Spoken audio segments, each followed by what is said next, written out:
Thank you, Priyanka, for the introduction. That was a fantastic session prior to this one. Really happy with what's going on at the News Television Summit, co-powered by TVU Networks. I'm so happy that we at IndianTelevision.com are using the IP-based live video solutions provider TVU Networks, TVU Party Line, and TVU Producer Tools to bring this exciting summit to you. Thanks to Sushant Rai, who looks after the business for TVU from this region, and to Jared Timmins, the Senior Vice President of Global Solutions, who's based all the way in the US. Fantastic. I'll be happy to have a chat with him in a short while. Jared has a good deal of experience dealing with hundreds of news broadcasters in the US and the world over, which has given him a fantastic oversight over how the world of news television or live TV is evolving. He has worked with companies as diverse as TVU, which he joined at the end of 2019. A pity that he didn't get a chance to go too much on the field, thanks to the pandemic. But he's bubbling to come up, shares ideas with us of how he's seen everything from the battlefront. Timmins was last the Vice President of Advanced Technology at Grass Valley. Prior to that, he held senior strategic roles at Pixel and Miranda Technologies. So I'm looking forward to having an exciting chat with him. Good morning to all of us here in India, and a good evening to Jared. So where exactly are you, Jared? I am in about 70 miles north of Atlanta, Georgia. Great, and how have you been? I think it's been challenging. I never thought I would say I missed the airport, but wouldn't mind going someplace, to travel a little bit. It's been a long time in lockdown. Yeah, it has been a long time. And how are things shaping up in the U.S. And in the area that you're in? So in Georgia, everything's actually going pretty well. Cases are going down, and we're seeming to start a recovery. And for the most part, in the southern part of the United States, things are opening up fairly regularly right now. That's great news, because other parts of Europe are shutting down for the next month or so, 20 days, 25 days. Bad news, but good news for companies such as you, because it brings a lot more customers towards you, right? Well, it certainly is changing the way that people create media and distribute media, and the way that we all are consuming media as well. So I think it's a terrible thing that's happened to the world, but we have to do what we can as partners to all of our customers to make the best out of it and keep the show going. Fantastic. So I believe you became the father of a lovely girl recently. Congratulations. That's great news.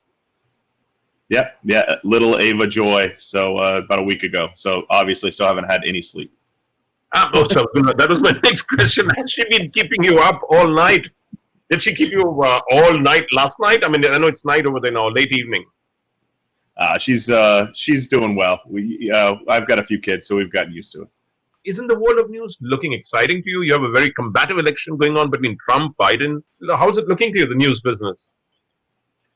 Well, I think it's in a complete state of transformation right now. One, because the way that news gathering and acquisition is happening is completely changing, as well as just the sheer amount of information and bias that you can get right now makes it really hard to decipher kind of what's correct and what's incorrect. And so I think that we've experienced this explosion in the way that people can consume media and news, through social media.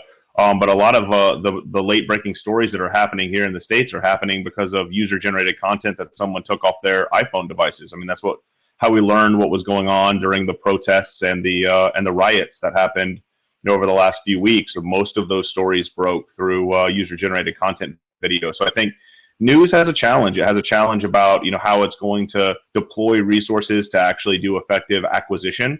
And then also how it's going to utilize what seems to be an army of citizen journalists that are out there in these events, and being able to take that video in and utilize that. I think that TVU has done a fantastic job of providing our customers a tool set to use, the cell phone in your pocket to go to air with the highest quality and be able to do some very interesting things. And I think that approach will continue to revolutionize the way we bring stories and narratives to people. What about the rest of the world? Are we having differential ways that news is being handled, or is it the same across the world?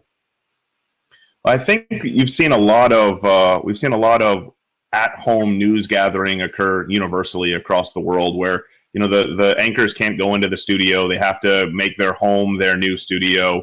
And they have to be able to tell stories when they can't send a lot of reporters out into the field, and everyone has to social distance. So I think the amount of uptick we have seen just in user-generated content is upwards of 500 or 600% over the highest levels prior to COVID. So the utilization that these at-home journalists are being able to take advantage of allows them to still get the story out to the people without being able to be on site. And I think that trend is only going to increase.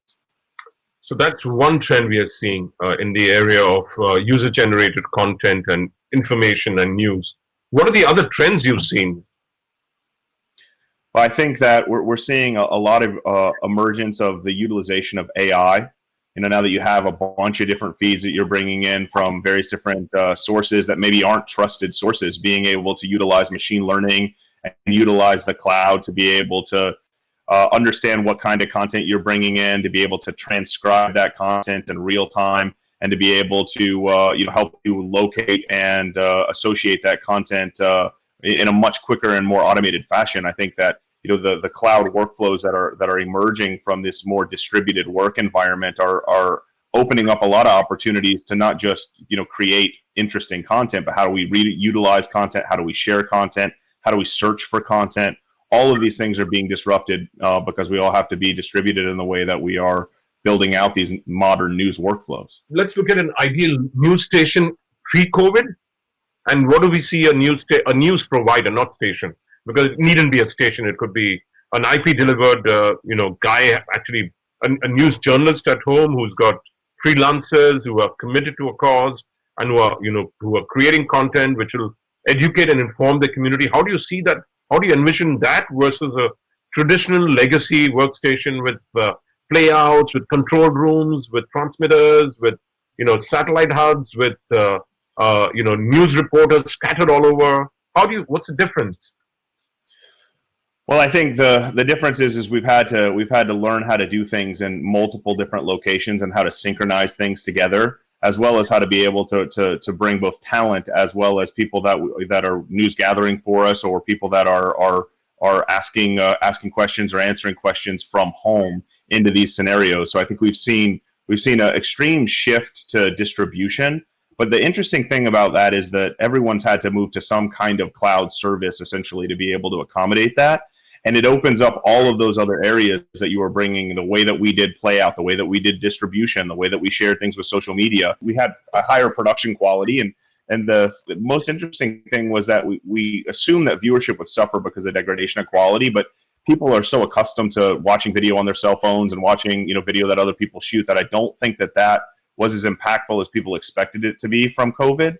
But certainly what's happened is now that people are moving things into cloud workflows, they're saying we're no longer bound by the same paradigm that we used to have, right? We used to have maybe 1 or 2 playout channels. Well, now I can spin up personalized news for individuals, for regions, and I can start to figure out ways to bolster what I think has been a really difficult financial time for a lot of news organizations, and making sure that they're getting the same ad revenues that they were prior to COVID. And a lot of the global numbers that I'm seeing are, somewhere in the range of a 40% reduction in that monetization that they were able to achieve back in post-COVID or pre-COVID times.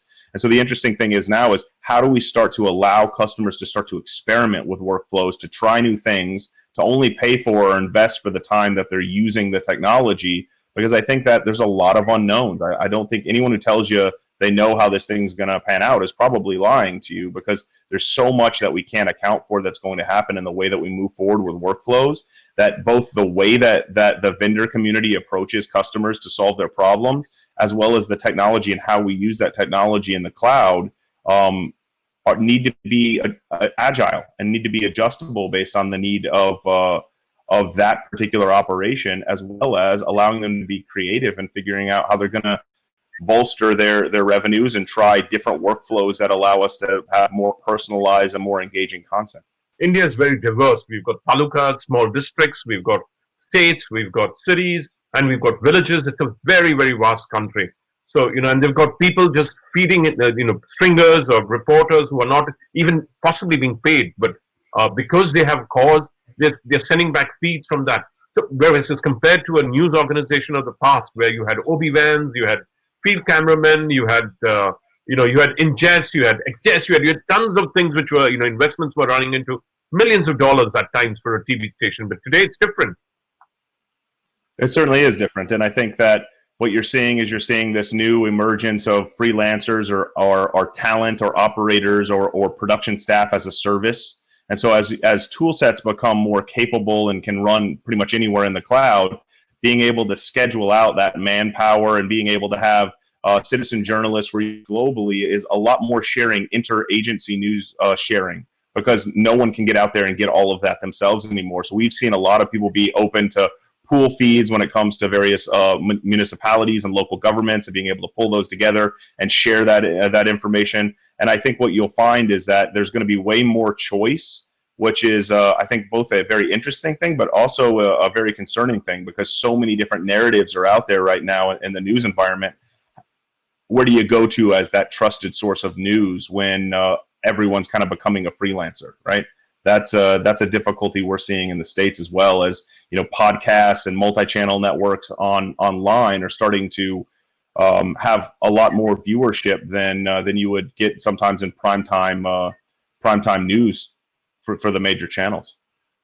Yeah, could you go a little deeper into that? It'll be great to hear that, you know, in terms of especially the independent sources of news which are coming up versus the mainline networks like CNN or Bloomberg or Fox News, or, you know, your local terrestrial station news. Well, I think it's all about the format of how you consume news as well, right? So, you know, we've been so conditioned by, I would say, just the major news networks, because the amount of the 24-hour news cycle, everything is that, you know, 7-second clip. Everything is that one, you know, the minute 30-second exchange where everyone's trying to score their political point, or, you know, as they're kind of arguing through things. Where I think what we've seen an adoption in much longer format kind of news discussions, you know, where you get these podcast environments that are 2, 3, 4 hours long that go very deep into these specific topics. And so you start to see where, you know, people like Joe Rogan are able to pull, you know, millions of views on every video that they put out, and their videos are 4.5 hours long. And so I think that the whole interesting thing about being able to test these new models out is we've had a certain way of delivering content over satellite or through cable providers for so long that we had a certain schedule that we were following. And now that everything is moving into the cloud and everything is moving into you know, I would say more distributed kind of information sources, you get these opportunities to reinvent the format, to try things a different way and see if viewers respond. And I think in terms of podcasting and in terms of some of these multi-channel news networks, we are seeing a lot of adoption. The news television station of the past versus the news television today, or a provider, news provider today, which is an individual with fingers. So how does it work? What's the difference? I still haven't got that. Apart from the provision, the content part, but the technology part at the back end. I think that is the thing that makes the difference, because it used to be, for me to be able to if I wanted to create the Jared Timmins News Channel, I had to put millions of dollars invested into, you know, distribution and into the technology I need to produce a high quality news environment, and as well as the staff, and I had to co-locate them. There was real estate costs. There was all of this, I would say, difficulty of accessing that market. But now that you have the commoditization of technology in the cloud, which is only going to become more and more pervasive, it starts to be very easy to just spin up you know, like we're doing here today, a producer in the cloud with the ability to bring someone in for an interview, only pay for the time that I needed to use that, and then distribute that simultaneously to my own website, as well as any of the other social media syndication points that I want to, with high quality graphics, with high quality audio and video. That quality is only going to get better and better and better. So I think the cost of entry is almost nothing now that the cloud allows people that have talent, that have vision, that have creative ideas, and can tell good stories and narratives to be able to emerge and to get audience in a way they never could before. Great. I mean, so basically, democratization of technology has democratized, you know, the provision of news as well. That's what's happened really, and information around local communities across the country, across global, you know, across the world as a whole. So that's been the most liberating factor as far as news is concerned, in your opinion. I think it's liberating, but I think it also has its limitations, in the sense of now we have 100 different narratives from 100 different sources that it's very hard to know if those sources are correct. if the media that you're getting is has been doctored, especially with the technology of things like deep fakes and how people are utilizing that and all the misinformation campaigns that are happening right now. So I think it's great that there's this democratization and people have the ability to easily gain access and tell stories. But I also think the next wave that has to come behind this is having some kind of way of certifying content as real and genuine and trustworthy. Because I've seen this in Europe. I've certainly seen it in North America. But the trust that people had in the news organizations that they've watched for the last decade is at an all-time low. And so you have people that only tune into a single kind of news source, but don't necessarily trust it anymore. And then you have all of this user-generated content, all of these edited videos, all of these capabilities to manipulate content. And so if technology doesn't rise up to help kind of combat some of that misinformation, we run the risk of kind of splintering people's understanding on topics and really creating these echo chambers. So there's a need to be technically careful here and to make sure that we're using tools like AI and ML and validation technologies to know that what we're getting is real and accurate. ABC, CBS, which are trusted sources. Actually, but you're saying there is a there's an erosion of credibility and trust coming in, whereas there could be an increase in trust towards individuals who are possibly propagating a point of view that a broad cohort wants to adhere to. So there's the dichotomy which is coming there. And how is AI and ML going to help differentiate between what's true, what's deep fake, what's not, what's genuine, what's credible? Yeah, I'll give you one example. NVIDIA just released a technology that, by looking at the video output of an interview or anyone that's kind of talking and delivering a message, it's actually able to tell a human pulse through the tiny movements, the pixel movements in your breathing and in your chest environment. And so because of that technology, you're actually able to establish, is this a real person that is speaking, or is this a manipulated deep fake? And so I think these are just some of the emerging things where we're able to use technology to help us understand if things are accurate or not, if the video has been edited, if anything has been added to the video where it's missing information.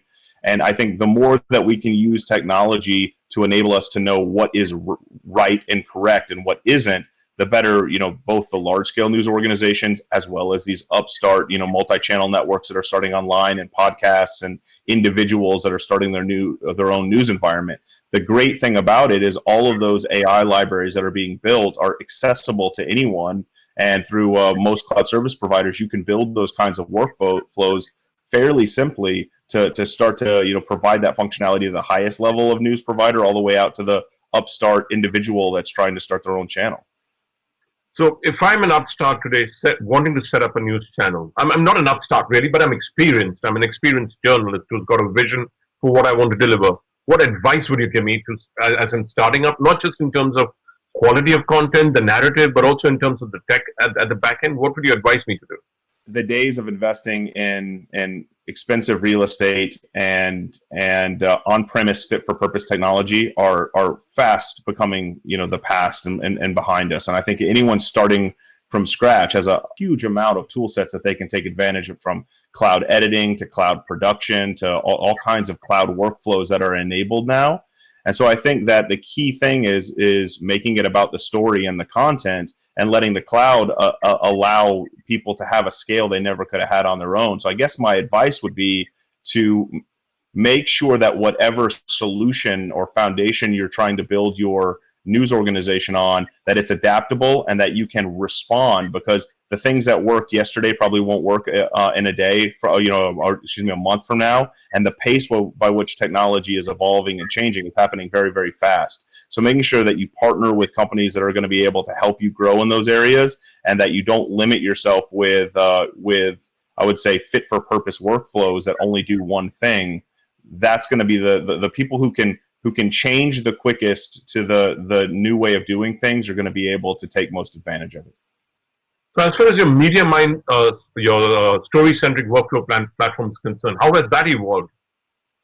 We utilize a tool for development called DevOps. So we are constantly on a daily basis updating and bettering our products and adding new and different features to them. But I think a lot of the stuff that that we're seeing is really around utilizing AI for the ease of automation. And so with what we're doing for transcriber and our ability to take audio and turn that into text for closed captioning, for multiple language support, and ability to do that in about 10 seconds on the fly, I think has been very helpful, especially as people have new output mechanisms and they're not necessarily sending everything back to home base to distribute it. So being able to spin up the ability to do transcription for a live event that you have and then spin it down and only pay for that has been really, really well received. Is also the ability for to take advantage of a tool set we have called TVU Search, where we use both the transcription, the speech detection, the facial detection, object detection, and we allow where you used to have to go through file after file and hope that the metadata was properly put into place to discover content easily.